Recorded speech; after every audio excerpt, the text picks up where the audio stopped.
ಇದು ಏನು ಇದ್ರ ಬಗ್ಗೆ ನಾನು ವಿಡಿಯೋ ಕೊನೆಯಲ್ಲಿ ಮಾತಾಡ್ತೀನಿ. ಇವಾಗ ಈ ವಿಡಿಯೋ ಬಂದು ಫಾರ್ ಬಿಗಿನರ್ಸ್ಗೆ, ಅಂದರೆ ಫೌಂಡೇಶನ್ ಸೆಲೆಕ್ಟ್ ಮಾಡುವಂಥ ಬಿಗಿನರ್ಸ್ಗೆ ಈ ವಿಡಿಯೋ ಆಗಿರುತ್ತೆ. ನೋಡಿ, ಈ ಥರ ಫೌಂಡೇಶನ್ನ ನೀವು ಸೆಲೆಕ್ಟ್ ಮಾಡುವಾಗ ಯಾವಾಗಲೂ ಸ್ಕಿನ್ ಟೋನಿಗೆ ಮ್ಯಾಚ್ ಆಗೋ ಥರ ಫೌಂಡೇಶನ್ನ ಸೆಲೆಕ್ಟ್ ಮಾಡ್ಕೊಳ್ಳಿ.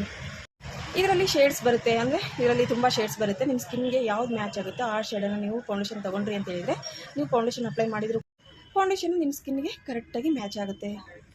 ಇಲ್ಲಪ್ಪ ನಮಗೆ ಗೊತ್ತಾಗಲಿಲ್ಲ, ಯಾವ ಶೇಡ್ ತೊಗೋಬೇಕು ಏನು ಅಂತ ಗೊತ್ತಾಗಲಿಲ್ಲ ಅಂತ ಹೇಳಿದರೆ, ಇವಾಗೆಲ್ಲ ಶಾಪ್ಗಳಲ್ಲಿ ಟೆಸ್ಟಿಂಗ್ ಅಂತ ಇಟ್ಟಿರ್ತಾರೆ, ಅಂದರೆ ಶೇಡ್ಸ್ನ ಟೆಸ್ಟಿಂಗ್ ಇಟ್ಟಿರ್ತಾರೆ. ಅದನ್ನ ನೀವು ಕೈಗೆ ಸ್ವಲ್ಪ ಸ್ವಲ್ಪ ಅಪ್ಲೈ ಮಾಡ್ಕೊಂಡು ನೋಡ್ಕೊಳ್ಳಿ. ಒಂದು 3 ಇಂದ 4 ಶೇಡ್ಸ್ನ ಅಪ್ಲೈ ಮಾಡ್ಕೊಂಡು ನೋಡ್ಕೊಳ್ಳಿ. ನಿಮಗೆ ಸ್ಕಿನ್ನಿಗೆ, ಅಂದರೆ ಈ ಸ್ಕಿನ್ನಿಗೆ ಯಾವ್ದು ಮ್ಯಾಚ್ ಆಗುತ್ತೋ ಆ ಫೌಂಡೇಶನ್ನ ನೀವು ತೊಗೊಳ್ಳಿ. ಮೊನ್ನೆ ಒಂದು ನಾವು ವಿಡಿಯೋ ಹಾಕಿದೆ ಅಲ್ವಾ, ಫೌಂಡೇಶನ್ ಅಪ್ಲೈ ಮಾಡಿದ್ವಿ ಅಂತ ಹೇಳಿದರೆ ಡ್ರೈ ಆಗುತ್ತೆ ಮತ್ತು ಬೂದಿ ಥರ ಕಾಣುತ್ತೆ ಫೌಂಡೇಶನ್ ಅಂತ ಹೇಳಿ ಹಾಕಿದೆ ಅಲ್ವಾ. ಯಾಕೆ ಈ ರೀತಿ ಎಲ್ಲ ಆಗುತ್ತೆ ಅಂದರೆ ಮೇನ್ ಪಾಯಿಂಟ್ ಇದೆ, ಅಂದರೆ ಫೌಂಡೇಶನ್ ಸೆಲೆಕ್ಷನ್ನು ರಾಂಗ್ ಆಗಿರುತ್ತೆ. ಅದಕ್ಕೋಸ್ಕರ ಫೌಂಡೇಶನ್ನು ನಿಮಗೆ ಸೂಟ್ ಆಗ್ತಾ ಇರೋದಿಲ್ಲ, ಅಂದರೆ ಕರೆಕ್ಟಾಗಿ ಮ್ಯಾಚ್ ಆಗ್ತಾ ಇರೋದಿಲ್ಲ. ಓಕೆ, ಹಾಗಾದರೆ ಇದ್ರ ಬಗ್ಗೆ ನಾನು ಹೇಳೋಣ ಅಂದ್ಕೊಂಡೆ, ಬಟ್ ನೀವೇ ಹೇಳಿ ನೋಡೋಣ ಇದು ಏನು ಅಂತ ಕಮೆಂಟ್ ಮಾಡಿ ತಿಳಿಸಿ. ಯಾರಿಗಾದರೂ ಗೊತ್ತಿತ್ತು ಅಂತ ಹೇಳಿದರೆ ಇದ್ರ ಬಗ್ಗೆ ನೋಡಿ, ಇದ್ರ ಬಗ್ಗೆ ಯಾರಿಗಾದ್ರೂ ಗೊತ್ತಿತ್ತು ಅಂತ ಹೇಳಿದರೆ ಪ್ಲೀಸ್ ಕಮೆಂಟ್ ಬಾಕ್ಸಲ್ಲಿ ತಿಳಿಸಿ, ಇದು ಏನು ಅಂತ ತಿಳಿಸಿ. ನೆಕ್ಸ್ಟ್ ವೀಡಿಯೋದಲ್ಲಿ ನಾನು ಹೇಳ್ತೀನಿ.